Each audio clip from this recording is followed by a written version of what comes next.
Hi, this is Adam from Small Town Machine Shop, and we are back to work on the disassembly and restoration of the DP220 Delta drill press. Today, we're going to remove the bearings from the quill. I'm going to show you two ways to do it. Remember, I want to keep this series accessible to anyone in their shop can do this. So I'm not going to use a lot of special tools. I'm going to show you two ways to get these threaded collars out. They can be tough. If you open yours up and these are all chowdered up, it could be a battle. So one way is the way I prefer to do it, and I'll show you how to make a custom tool. I'll also include that in a separate video. That way, if someone's not watching this series but wants to replace the bearings in their spindle, I'll show them how to make that tool. That way they don't have to randomly find it in my video. Second way is a little cruder, and it works. It works fine. You know, people are going to watch, and some people are going to hate it. But I'm showing you how to fix your machine. The people who complain about it aren't trying to help you, so take that for what it's worth. Okay, first thing we need to do is you want to take a wire brush. You want to clean up. It's hard to get down the crack. Spray some brake cleaner and stuff in there. Get the threads as clean as you can. I spray them with a penetrating oil overnight, just to let them soak. Now, I haven't tried to get these out. Often, you know, that one, someone's been in there before.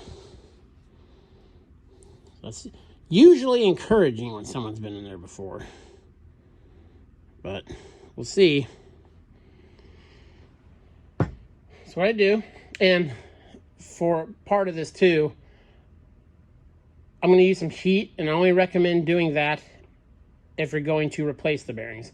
Also, if you be mindful, if you spray brake cleaner or any kind of penetrant in here, it's going to get into the bearings and it could wash the bearings. So if this is out and in your hand, you should change the bearings in it, because the bearings they're going to be cheap and they will last you forever. Okay, so enough of that. Let's go with, one of these ends is usually longer than the other. Let's start with this guy. Okay, so to keep this accessible for everyone, sorry, sneaking past stuff, almost everyone has one of these bench vices that has the cast-in jaws, the pipe jaws. So that's what we're going to use to hold it, because we need to be able to hold it securely. Now, don't just put this in there. Just remember, we don't need to get in there super tight. So I just wrap a rag around it. I've seen people use sandpaper. I've seen them use all kinds of stuff. So I'll back this guy out. Get it back quite a bit. Snug it up. You feel it kind of center itself. Give a little bit there. Now it's not going to twist. I don't have it crushed in there. I'm not putting a cheater on here. It's just in there to hold it. Okay. I'm going to show you the way a lot of people do it. You're going to take a flathead screwdriver, a blunt one. Very important, a blunt one. You do not want to use a chisel in there. It may be broader and fit in there a little better, but I've seen these where people have cut underneath this lip, and the chisel has actually started lifting this out and damaging it. So, first way I do to remove it, I like to use a little bit of heat. That will expand the outer metal away a little bit. We only need, a thou or two will help break that bond. But first, take the hammer or the screwdriver, soft hammer. Just try it first. Light taps. Light taps. Yeah, it moved a little bit. So I'm going to put just remember, I'm going to replace the bearings. So a little heat is not going to hurt it. And I reiterate that again. Don't get your cutting torch and get this glowing red. We just want to...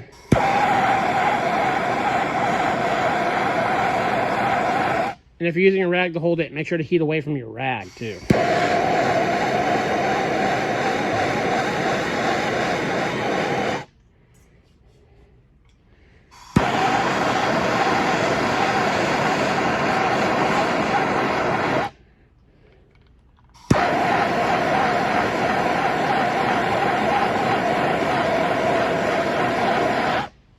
You see some little wisps of smoke coming out of it. That's usually enough. Okay, so now, there's a screwdriver. Be careful, this is now hot. So, I like to get where I can drive down and away, and I can see what the screwdriver is doing. And there we go. As soon as it's loose, now remember, we heated it. So what's it gonna be? It's going to be hot. So, this is out of here.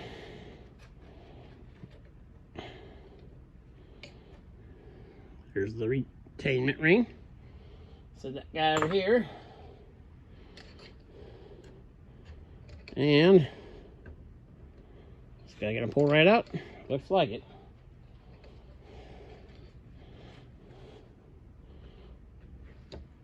Nope, it's gonna come close, but not all the way.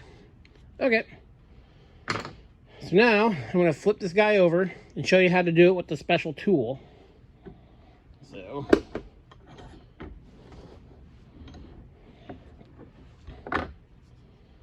you probably have everything you need to make this special tool in your shop right now.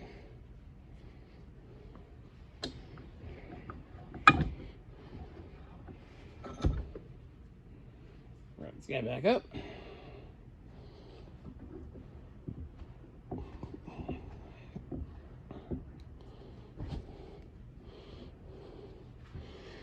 Okay, this side's a little deeper, so our angle of attack, if it were, would be a lot steeper, so there's less driving force. So what I've done, if you have a Harbor Freight grinder in your shop, you have one of these. And if you have multiple grinders, you have multiples of these. So what I've done is took a file, ground down both sides of it until I took the quill until they fit snugly in there. And coincidentally, these Harbor Freight ones were exactly the right width and depth to do what I need. It took me literally about 2 minutes with a file to do this. So, same thing. This one, we'll just try it with the tool. So, I'm going to position this so it's sitting at a 90-degree angle. Take our tool. You see, it fits in the quill. It fits nice and flush. Very nice fitting. Tap, tap, tap. You might be able to. There we go.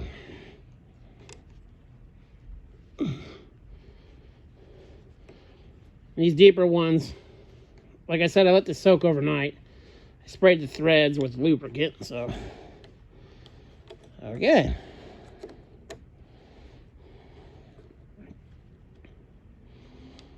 And you could tap on this with this tool, and that'd be fine. There we go. Those rings out. So now,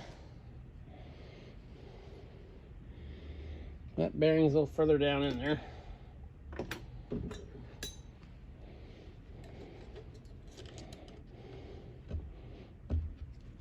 Oh, that one pulled right out.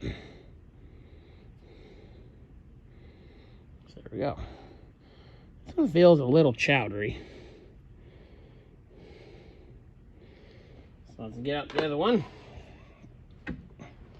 Again, remember we heated the other side. I'm going to take this it's mostly out, so I'm just going to stick the end of my wooden brush in there. Let me zoom you out here. Let's go back over here. Just tap it. Make sure it stays against the side. There we go. That. So get that guy out.